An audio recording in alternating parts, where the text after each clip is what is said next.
Mingming, huwag ka na magnakaw ng ulam ha. Pinapakainin ka naman ng maayos Nagnakaw ka pa rin ng ulam. O kapag pagsasabihan, papikit-pikit ang mata. Ha? Pag magnakaw ka pa ulit sa sunod, ipapaampunin kita ulit sa kapitbahay. Tama ba yun? Sa kapitbahay, hindi ka papakainin doon. Tapos sisipa-sipain ka pa doon. Gusto mo ba yun? Dito, sarap-sarap ng tulog mo, tingnan mo, Tapos pinapakain ka pa. Tapos hindi ka pa sinisipa-sipa ng mga tao dito.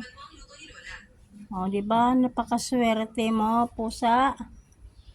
Doon sa kabila, doon sa kapitbahay natin, sinipa-sipa ka pa doon.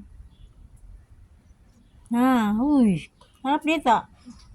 Kinakausap kita. Kung nang magnakaw ng ulam, ay papaampong kita doon sa kapitbahay. Tapos, ibibigay kita sa kapitbahay. Sipa-sipain ka doon.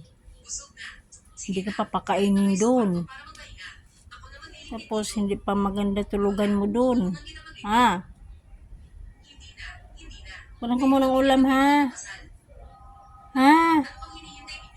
Pag nakita kitang nagnakaw ka pa ng ulam,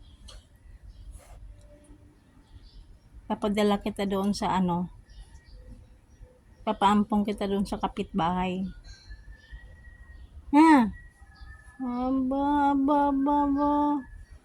Pikit-pikit ka pang pusa ka, Sa sunod kapag makita kita uling magkuha ng ulam, papaampon na talaga kita doon sa